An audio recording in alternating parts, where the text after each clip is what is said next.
What's up? Welcome into the Lambeau Speak, episode number 2. Talking some NFC North win totals. This is a Toilets to Titles production. As always, I'm joined by Mr. Bobby Winters. How you doing tonight, pal?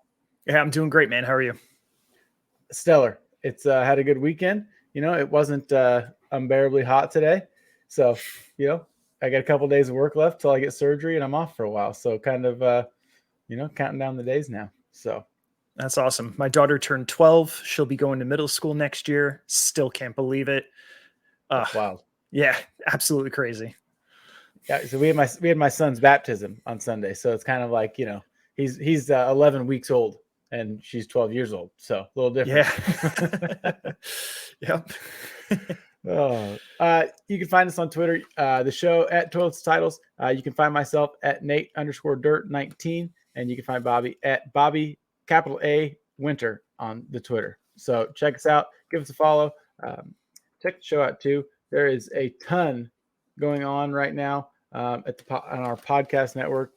2 shows went live Tuesday night. They talked the Frankenstein Listener League. I don't know. Have you been a part of that, Bobby? I can't remember if you have, right? Not yet. Actually, John just got me invited to it, so I'll be starting it shortly. Are you excited? Yeah, absolutely. It is a wild league. It's the most unique one I've ever been in. I mean, I've been in it since the beginning, obviously. It's a ton of fun. I think they're giving out some free entries right now, I believe. When this releases Thursday, if they haven't been filled yet by, I believe if you make like a $5 donation to, I just forgot who it was now, and DM it to Coach Sheps. It's all on Twitter. Check it out. They'll pay for your $25 entry fee into the Listener League. I don't want to tell you the numbers of how many people are in it because I think we're trying to make like 12 team leagues. So it's big. It's a lot of fun. But Tuesday night's episode talks about it. So check that out. If you're watching on YouTube, please hit the like and subscribe button. We would appreciate it. And hit that notification so you know when we're going live with all our shows, whether it's the Toilets Titles normal show, the H2H, On the Clock is on Thursdays. There's so many. The Giants Corner, I believe he goes on Wednesday nights, and then the Cowboys show is Sunday mornings, I believe. So check them all out. Like I said, still a ton of stuff going on in the off season. It's OTAs right now, so tons of news everywhere you look. And also check out our sister network, the CFB Nation, for all your college football needs. Those guys are locked in to college football. It's fun to try and keep up with everything they do. I enjoy college football, but those guys, they eat, sleep, and breathe college football. So for sure. Check that all out. If you want to get in some mock drafts with us, check on Twitter. I think like 3 nights a week we're running mock drafts. I think next Tuesday, which would be like the 13th, they're going to do a Scott Fishbowl mock draft. So if you're looking to get in a mock draft for Scott Fishbowl and you want to do on the show, hit us up. And, like I said, I know they're looking for more people. So also check out the website, toiletstyles.com. You can find everything from articles, mock drafts, player rankings, and all our episodes are there too. And also check us out, Apple Podcasts, iTunes review. We would appreciate that. And last thing, if you want to interact with the team, myself, Bobby, and everybody else, talk about NFL, fantasy football, college football, anything really, we're on a Gilded chat, and it is awesome. I have a draft going on right now. I was able to ask some questions because, it's fun to interact and get other people's, insight to it. So you can DM me or Coach Sheps or anybody in the Toilets Titles crew, and, they'll help you out. So let's get into the good stuff.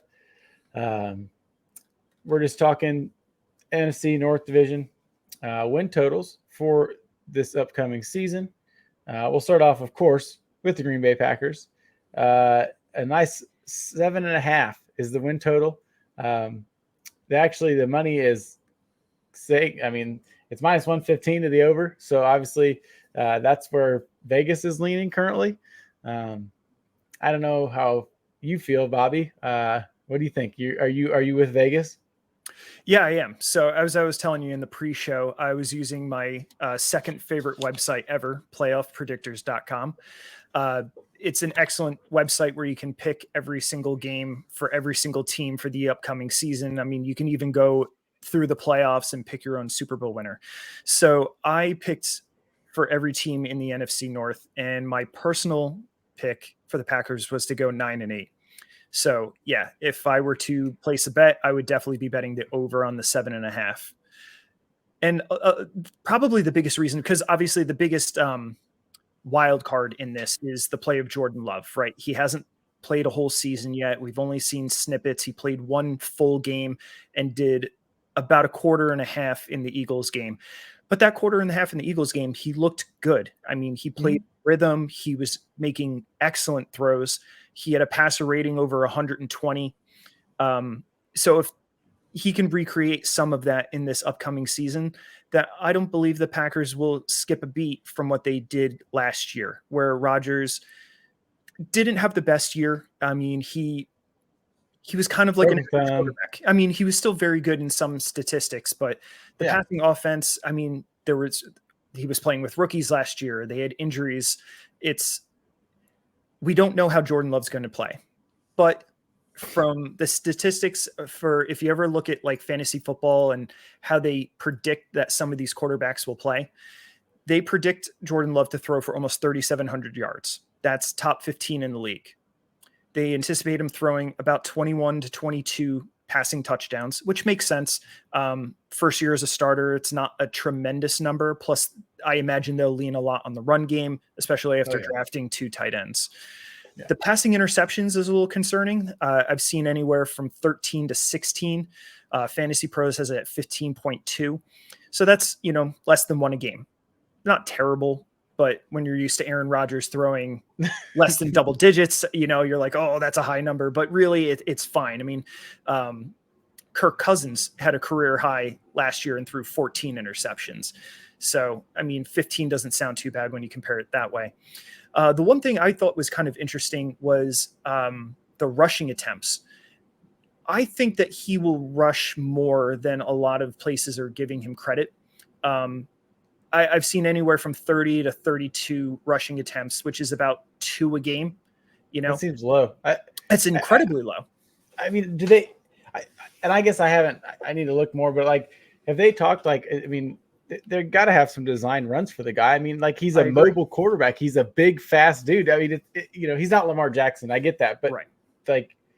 He could scoot, man. He could boogie. Yeah. I imagine that they will have at least 1 or 2 design runs. Never mind the scrambles. I mean, scrambles count as rushing attempts as well. Mm-hmm. I mean, his whole thing in college was when the play breaks down, he's excellent, right? That's why they drafted him in the first round. If they could teach him how to play within structure, the harder part is to teach a quarterback how to play outside of structure, how to create. And that's what he excelled at in college. So, I mean, if there's nothing there, he can run, so I was a little surprised about that. And given that, I'll go down how I predict this season to go. So obviously they opened week 1 against the Bears, right?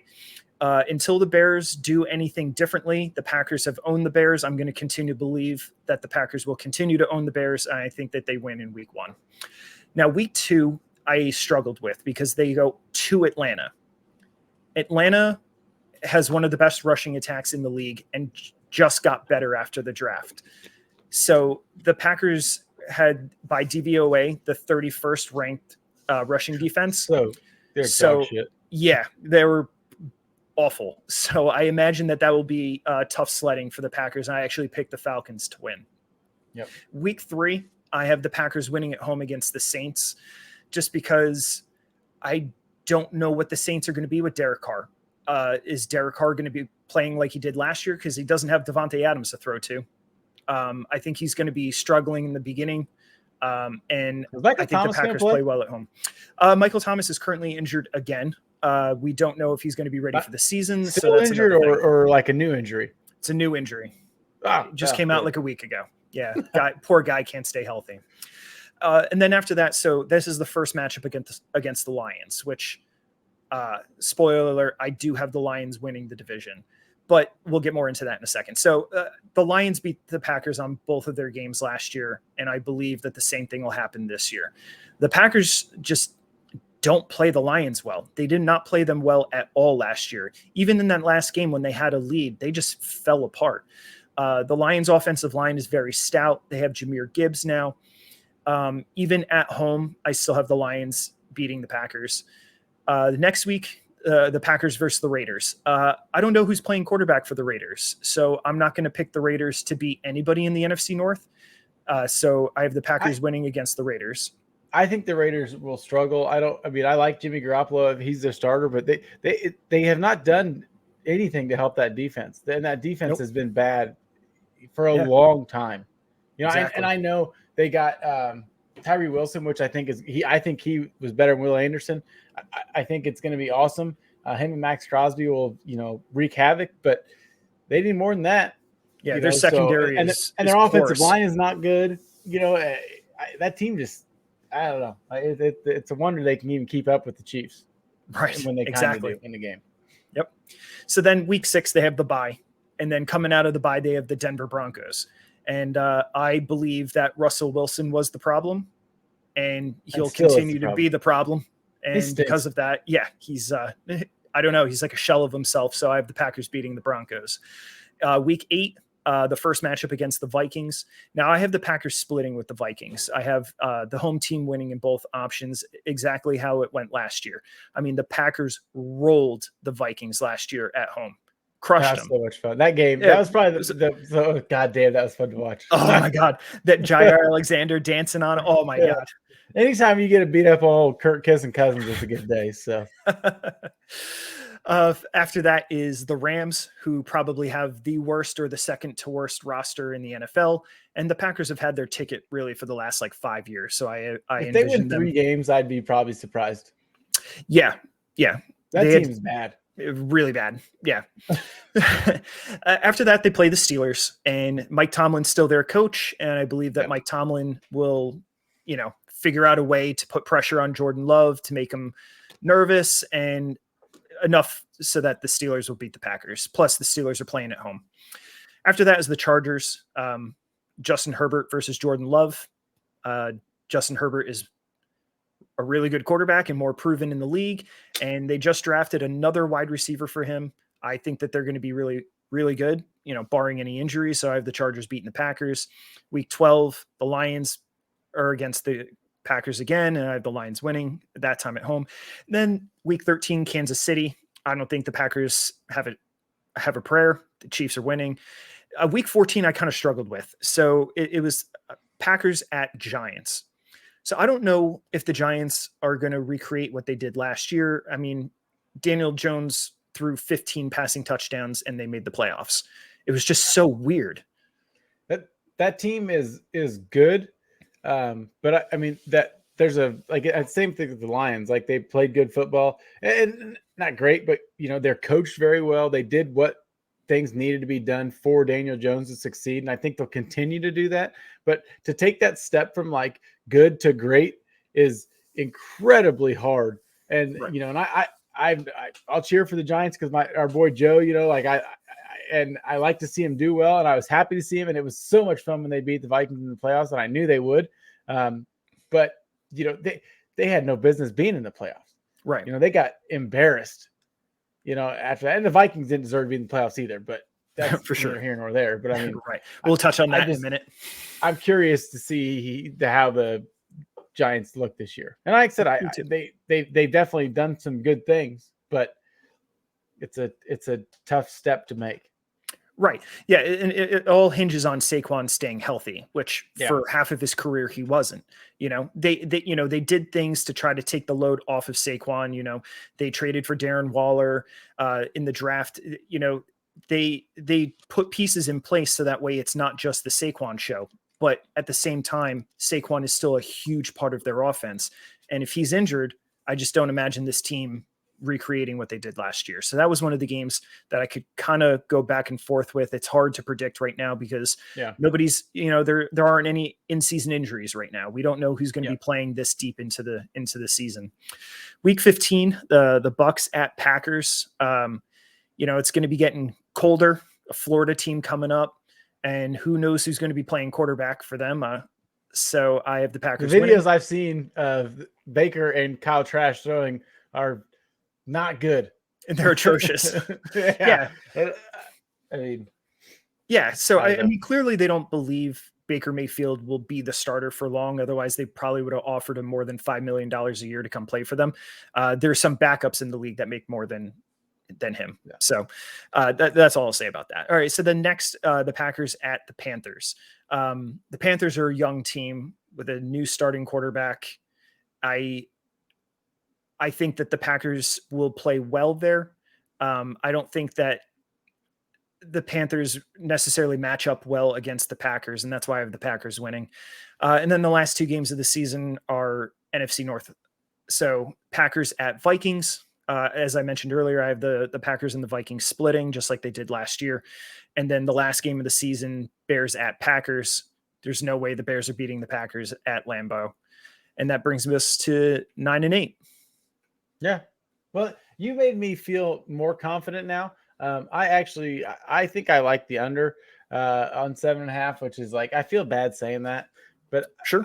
The defense worries me more than anything. You know, and I say that kind of reluctantly because obviously like Jordan Love, but that's everybody's worry. But our defense was so bad last year. You know, it wasn't just against the run. I mean, you know, I don't remember ever watching a team that consistently would give up 3rd and long. And it wasn't just like 3rd and 8, like 3rd and 12, 3rd and 15 every time.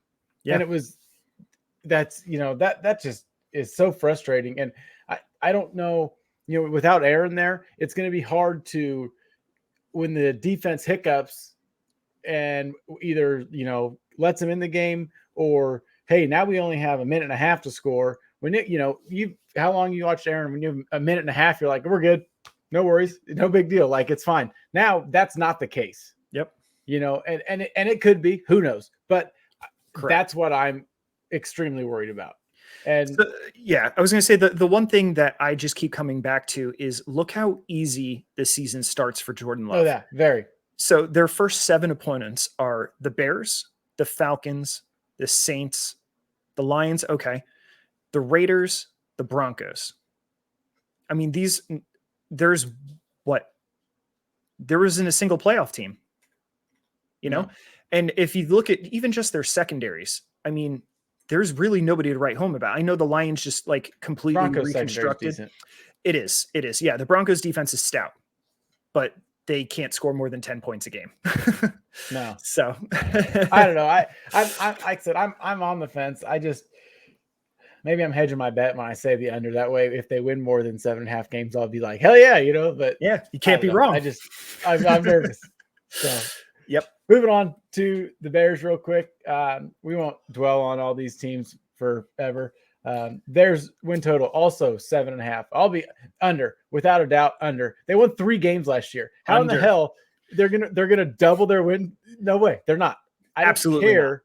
I don't care that they got a number 1 guy, DJ Moore. I love DJ Moore, but he's not a true number 1 receiver. We've said it before. So and Justin Fields, very talented. Can he complete over 20 passes in a game? I don't know. He's yet to throw for over 300 yards in a game. He's never done. And their defense still isn't good. Nope. You know, Tremaine Edmonds and TJ Edwards, sorry. That obviously two very good guys will help them out, but that's not, I mean, they barely won 3 games last year. They should have won 2 games. That game against the 49ers in a torrential downpour, you can't count that.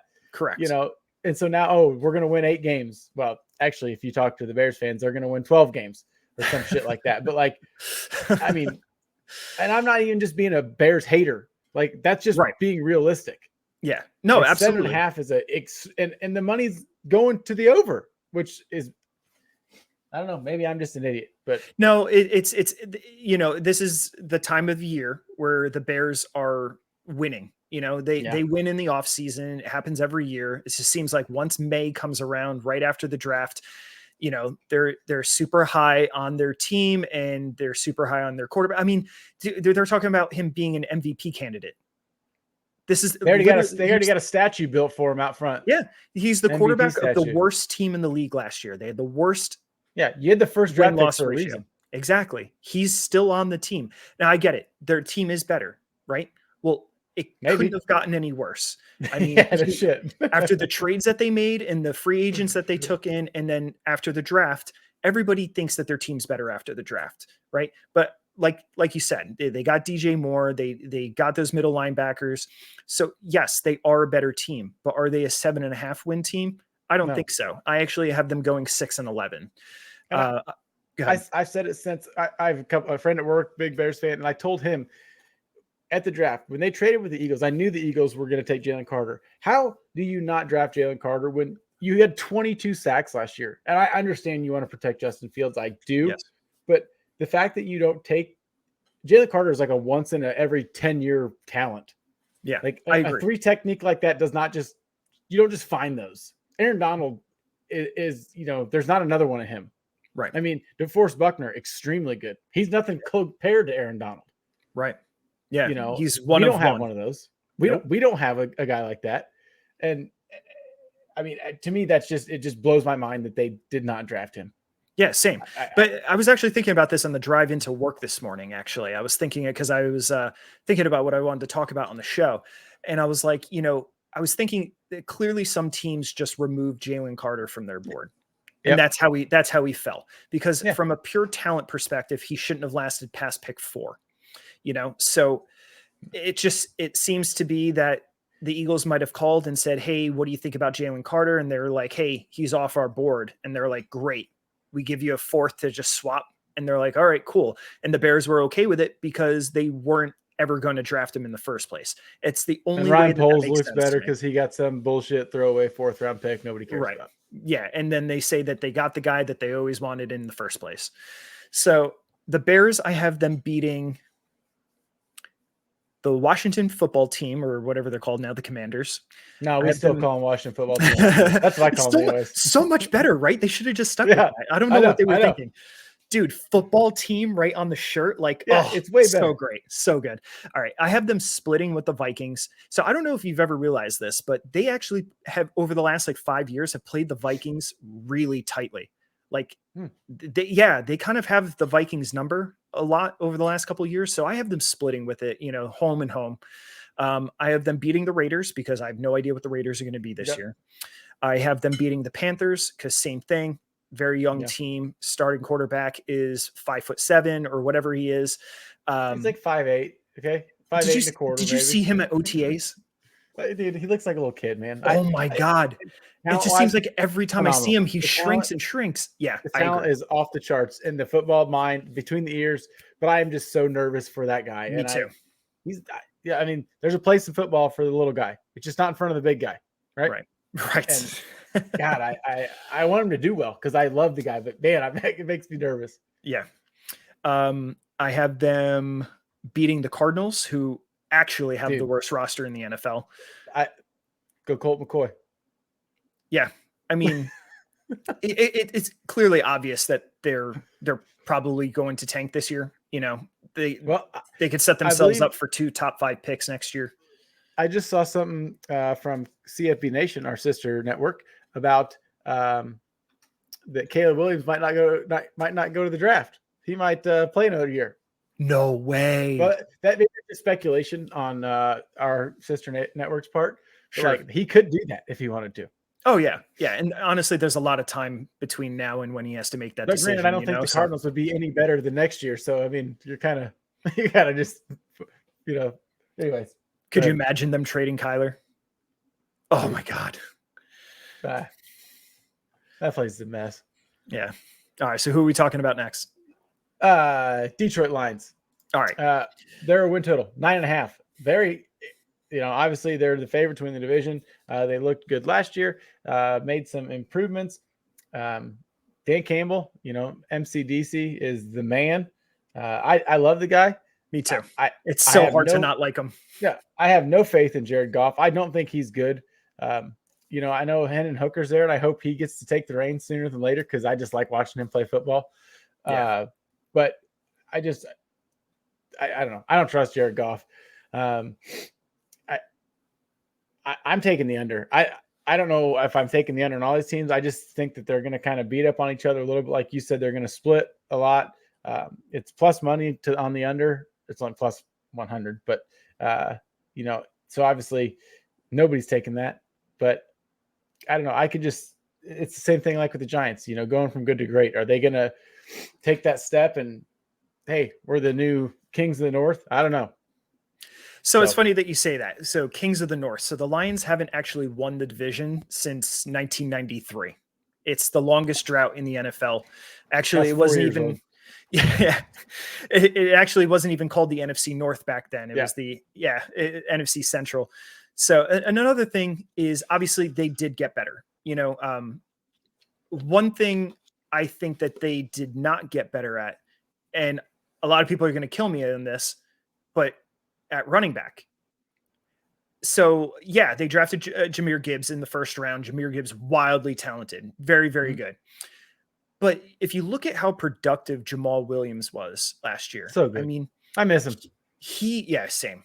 He was historically productive. He beat Barry Sanders' touchdown record for a season. Like, a lot of people don't realize like how dominant he was in the red zone. Yeah. It just seemed like anything where it was third and short, or if they were, first and goal or second and goal, they just gave it to Jamal Williams and he got it done. And now he's not on the team anymore. So Jahmyr Gibbs, he's probably going to be very, very good between the 20s. But we have to see if they can replicate that historic production that they had in the red zone. I'm excited to see David Montgomery behind a better offensive line than the scumbags he was playing for in the Bears.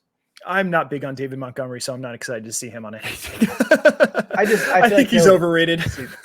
I mean, I don't think he's anything special, but sure. He was fun to watch in college. But you were right, though, because that Lions offensive line is unbelievable. It's good. They're a top 5 unit for sure. Yep. So you know what? I mean, you're absolutely right. He could, really him and Gibbs, they could have a very good 1-2 punch in the rushing attack. It's just, the red zone production that needs to be seen. And usually these teams, when somebody's so good at something one year, it usually regresses to the mean a little bit the following year. Like, look at the Packers in 2021, and they had a historic red zone offense. I mean, they were incredible. And last year they literally had the worst red zone offense. They were 32nd by DVOA in the they red were zone. bad at a lot of things last year, Yeah. And it's the things that to be good at football, don't suck on third downs, be good in the red zone, and don't turn the ball over. True. We didn't turn the ball over a lot, but we were terrible in the red zone, terrible on third down. And So this is like how you felt about the Packers, right? So the Packers win total being 7.5, and you just feel like the under is the safe bet. Yep. I feel like the under is the safe bet with the Lions as well. But when I went through my playoff predictors, I actually have them going 10-6. So I'm torn. I would not be placing a bet on the Lions. So again, I have them losing only 6 games to the Chiefs and to the Seahawks. So the Seahawks, that was one of those games where I was like, this could go either way, but the Lions were playing at home. And I was like, but I should give it to the Lions. But I don't know, man. Seattle knocked it out of the park with that draft. And last year's draft was incredible as well. I really think that they're building a solid team for whoever takes over at quarterback when, they're eventually ready to move on. That team will be ready. They'll be the team that everybody will say, hey, this is the team that they're ready to draft a rookie quarterback and make the most of that rookie contract, I also have them losing to the Ravens, just because I believe that the Ravens are going to be a better team. Same thing with the Chargers, and I have them splitting. So this is the only loss I have in the division for them. I have them splitting with the Vikings, home and home. Yep. Oh, excuse me. And they're lose to Dallas. Probably. Yeah. And those are 6 games where you're just like, okay, yeah, I can absolutely see how they lose those games, right? Yeah. Like, those are 6 very, very good teams, and all of which made the playoffs. The only thing, and I think I've said it during the season, our Dollars to Do So gambling show, that I never can trust the Chargers. I want them to do good because I love Justin Herbert. They're a fun team to cheer for. But Brandon Staley is a dumbass. Like, one of the worst coaches in the NFL. Like, he's supposed to be some defensive master. Dude, their defense is terrible. Yeah. Like, well, it's because he goes for it on 4th down, so he's amazing and everybody loves him. No, that's so stupid. Stop it. I agree. Like, back in the day, they'd have been fired for that. Yeah, you would have been crucified. Yeah, and now it's like, oh well, analytics. I don't give a shit what Yeah. they said. Like, Yeah, now it's he like does in dumb stuff. vogue right now to go for it on fourth Yeah, down. it's like Yeah. if you punt, you're a real piece of shit or something. You know, it's like this Yeah. is stupid. Like, Like you're not God, giving your team a chance if you're punting on yeah, fourth down. it's 4th and 20 from on the 5 yard line. Like I'm not gonna. Yeah. What do Anyways, you don't believe in your quarterback? You don't believe in your you know, offense? I don't. Yeah, I just I'm always concerned, and it's hard to bet with the Chargers because of Brandon Staley. So many times has like done some boneheaded thing, and that's what like every time when we're playing the AFC West, so it's like those games are so because like literally it's in his hands. It feels Yeah. like. Yep. But last team, Vikings, not their total 8.5. I like the under for them. It's juiced 116 plus 116. So that's, again, I don't know if you feel it's safe bet or not. Them switching to the 3-4. I said it before last season, and people, I don't know, thought I was dumb or what, but like that's not some easy transition to make. You don't just all of a sudden like, hey, we're going to completely change our scheme and have 3 down linemen. Like it's not easy. It's not easy to go the other way, regardless of whatever, what you're going to. But I think they've done some things to be better. I don't know what's going to happen with Dalvin Cook. I know Alexander Madison's good. He's not Dalvin Cook. Nope. And Jordan Addison is great.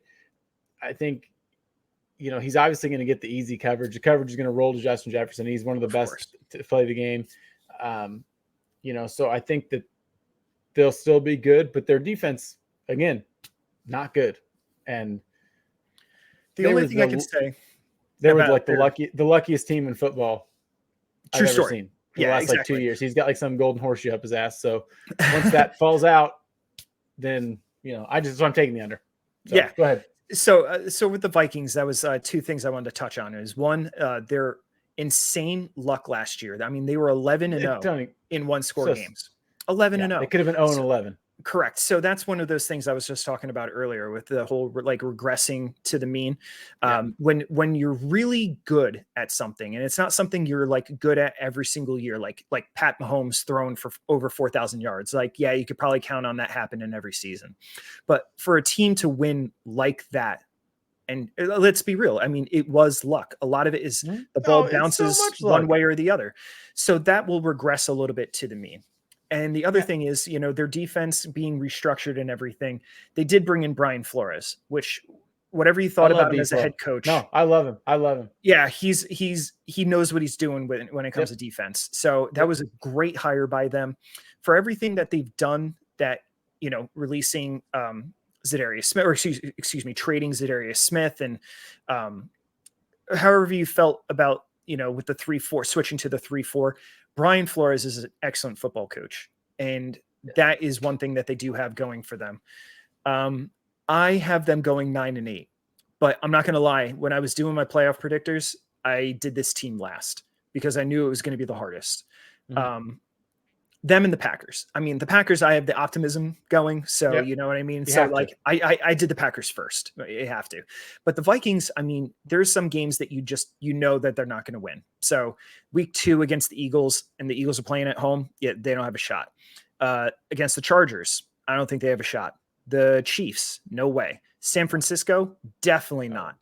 The Bengals, I think that the Bengals will wipe the floor with them. So those are a couple of games right off the bat that you're just like, okay, unless there's major injuries or something like that, or they just have one of those monsoon games last year. Yeah. Those are games that you can count on that they're not going to win. Now I have them splitting, like I said, with the Packers at home and home. I have them splitting with the Lions at home and home, but I also have them splitting with the Bears home and home. So that's 3 wins in the division. So they just needed to find, for this 8.5, 5 to 6 wins, So the Tampa Bay Buccaneers, week 1 at home. I don't believe in this Bucs offense. I think that, even with Tom Brady last year, at all. Yeah, I just don't believe in them. So I think the Bucs are in for a major regression this year. So I have the Vikings winning. Again, I have them beating the Panthers. I don't know what the Panthers are going to be this year. So I think that they'll beat the Panthers. I think that they are shoo-ins to beat the Broncos and the Raiders. So those are all teams with huge question marks, right? So that's 4 wins right there. So if they split with every team in the NFC North and they have those 4 wins, which are, you can almost say surefire wins. That's 7 wins right there. So all they have to do is squeak out 1 to 2 more wins, and they're an 8-9 or a 9-8 team. So the 8.5 feels like a good number for them. And this is another bet that I would totally stay away from. These wins, like the win-loss, like at the start of the year, like they're so hard to like. I don't generally bet on them because I'm betting on other stuff, right. but they're fun to talk about. But the whole strength of schedule thing, I don't look at that because teams are not the same one year to the next. So I don't care about that. But yeah, they're tough. But before we talk division winners, if you want to support us, like we talked about last week, 2 weeks ago, check out our Patreon, patreon.com/toilets-to-titles, a bunch of different tiers. We would love your support. And if you are a Patreon member, thank you for everything so far. It really does help us out, helps keeps the lights on. So we appreciate that. And if you want to check it out, look it up. And, check out that Gilded Chat too. I don't think I pushed that enough. There's a lot going on in there. It's a lot of fun. So absolutely. We'll wrap things up talking division winner.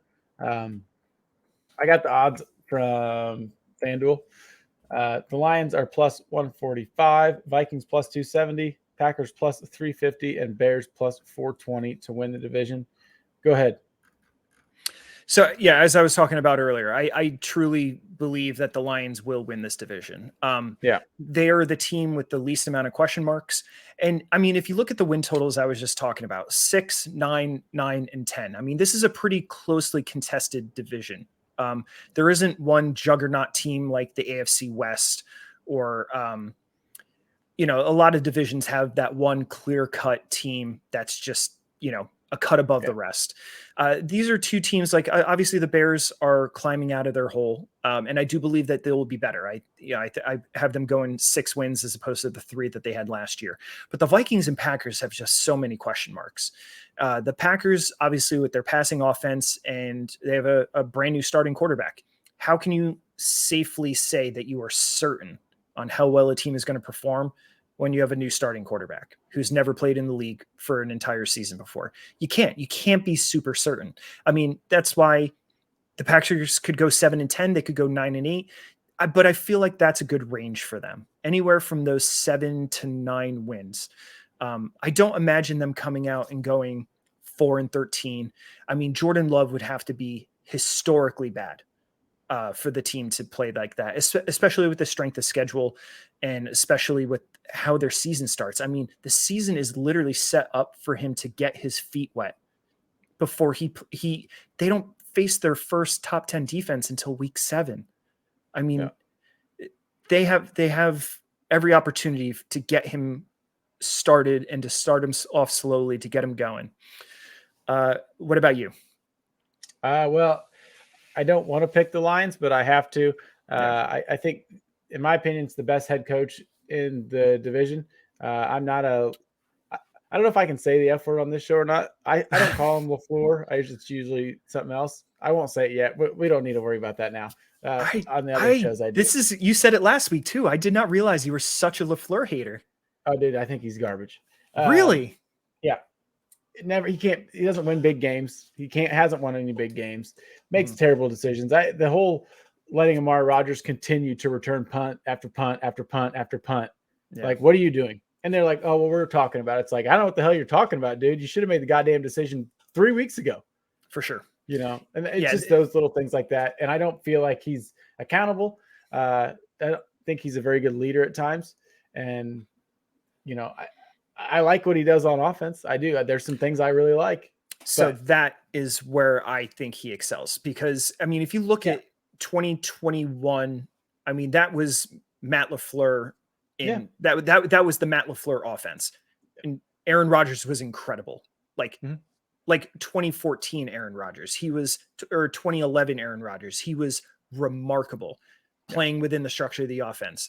And you have to think with a starting a rookie starting quarterback, or not a rookie, but a first time starting quarterback, that he's going to be more comfortable playing within the structure of the offense. That, Oh yeah. Maybe once he has more seasons under his belt, he'll take a couple more risks or whatever. But, the pressure, not that he has the pressure to play like Aaron Rodgers, but he has the pressure to come in and start for a historic franchise. Like, he doesn't want to embarrass himself or play like he did in that last season in college, where he was trying to create too much. I mean, with this whole Shanahan style offense, is if everybody does their job right, one guy should be open, right? They have a play created, and as long as you play within that offense, stick to the plan, and you have your check down, especially now with these two tight ends. That he should have safety valves, whether both of them are on the field or just one of them are on the field. They both can catch the ball, and they're both pretty athletic. Plus, maybe they'll go back to the two running back sets. We talked about that last time. They're not. Yeah. They won't do it. They don't do it. He doesn't think you can do that. You can't have all your best players on the field at one time. It's against the rules. Right. So exactly. So the big question mark for me with LaFleur is how much of it was Rodgers and how much of it was LaFleur. Right. So I feel like this season, that is like the most interesting thing for me going into the season is, what is this offense going to look like? Is it going to look more like 2021? Is it going to look more like 2022? I mean, how much control did Rodgers have on what plays they were going to run and what checks he was going to make at the line? I mean, there was times where Rodgers complained about the play calling. And then I'm like, but you do have the ability to check out of these things, right? Yep. So, the way he's been acting and blaming people and other things that maybe he was just using it as a scapegoat. You never really know with Rodgers. Nah, great quarterback. But yeah, I mean, that's why it's the most interesting thing to me is to see. I mean, this is going to be the defining moment for Matt LaFleur as a head coach, because he doesn't have Aaron Rodgers anymore. And he's been working with this quarterback for 3 years. It's his offense. So however well he can get this quarterback to execute his offense will define his legacy as a Green Bay Packers head coach. Yeah. The fact that like Joe Barry's still there too, like you can fire him. Like that guy's never been good. So, no. And you still, but they're boys, so. Yeah. I don't give a shit. I got friends that are boys, and I mean, for sure. Come on. Like anyways, it doesn't matter. We don't need to dwell on that. He's frustrating about a lot of things. And I think like you said, we've both said that the Lions just seem to have the least amount of question marks. Obviously the whole red zone regression that, inevitably probably happens, but they just seem to be the most complete team. The lines they're good in the trenches. The coaching is good. That's kind of where I go with the Lions, and I just don't trust the Vikings, and obviously the Bears, no chance. So, Packers, who the hell knows? I mean, you have a team that's rising, right? Like the Lions are definitely rising. You have two teams in transition. You have the Vikings that are transitioning in multiple aspects, especially in their defense, and the Packers who are transitioning, especially on offense. The Bears are just doing the best that they can. You know what I mean? They're just trying not to be the worst team in the league again. So with that, you have two teams that you would define as transitional teams. It's just hard to pick those as division winners. Yep, for sure. Well, that will do it for this evening. We'll be back next week. Surprise, breaking news. We're going to do this every single week now because we just like talking about the Packers that much. So why not, right? Absolutely. I talk about them every day. I might as well talk about them for 30 to 45 minutes. Yeah, at least I got somebody to listen to me this time, right? Yeah. So we'll be back next week. Check out all our shows on our YouTube channel. Like and subscribe if you would. Throw us an Apple review, please. And check out our Patreon and our Gilded Chat. If you're looking to get into our Frankenstank Listener League, let me know, or anybody on the team. And we'll see y'all next week. Thanks for tuning in.